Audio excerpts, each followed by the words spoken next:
Physical change. The glowing of an electric bulb. When electric current is switched on, the filament of the bulb starts glowing. The same filament returns to its original form when the current is switched off. Each and every day, we are observing this experiment. Student, this glowing of an electric bulb comes under the physical change.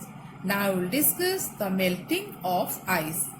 Conversion of ice into water on heating is a physical change because water on cooling changes back to its ice. Thus, the change of state of ice into water or water into ice is an example of a physical change which is brought about by reversing the conditions of the change. No new substances are formed, no composition of the substance also change during the change. So, melting of ice is a physical change. Now we will discuss about the dissolution of a substance in water is a physical change. We take some sugar and dissolve that one in the water, and what we will observe that one we will discuss. Take a beaker and half fill it with water. Put some sugar into the water and stir it. The sugar dissolves and make the water sweet. On evaporating the sugar solution, the sugar is obtained back in the crystallization form. When you are heated in the evaporating disc, that sugar solution, that sugar again change into the crystalline form. This shows that the dissolving sugar in water is a physical change. Stretching a rubber band.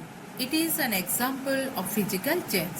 When you stretch a rubber band, the shape of the rubber band changes. When the applied force is removed, the rubber band returns to its original shape. Sublimation of ammonium chloride is a physical change. Take some ammonium chloride in a china dish and cover it with an inverted funnel. Plug the open end of the funnel with cotton. Heat the dish gently on a sandbag. On heating, ammonium chloride sublime changes into white vapor.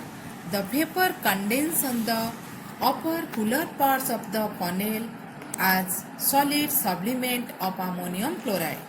Thus, the vapor changes back to the original substance on cooling. Therefore, the change is reversible and no new substances are formed during the change. In this case, we have taken the sandbag because the ammonium chloride is a sublimable solid. We should not heat that one directly. And we are used the cotton plug or cotton wool, the stem of the funnel.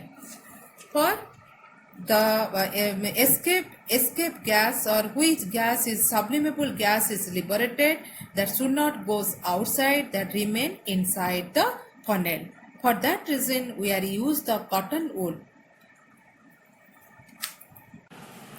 Melting of wax is a physical change. Take some solid wax in a test tube and heat it on a Bunsen flame. The wax melts to form a liquid. Now allow the test tube to cool. The molten wax solidifies. Thus the change is reversible. No new substances are formed. Composition will not change. Thus melting of wax on heating and solidification of the molten wax on cooling is a physical change.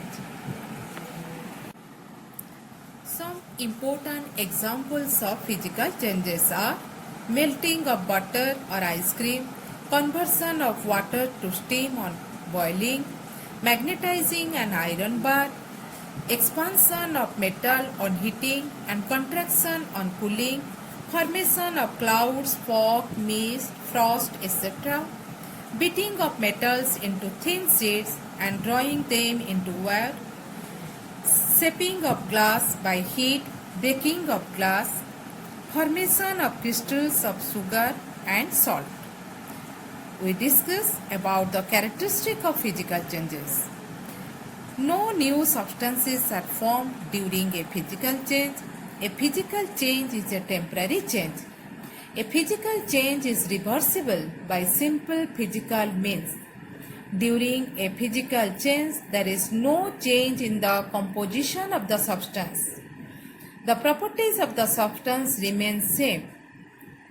There may or may not be absorption or evolution of energy during a physical change. Students, today we have discussed details about the physical change and their example and characteristic. Next class will discuss about the chemical changes, their characteristic and very important examples of chemical changes. Thank you.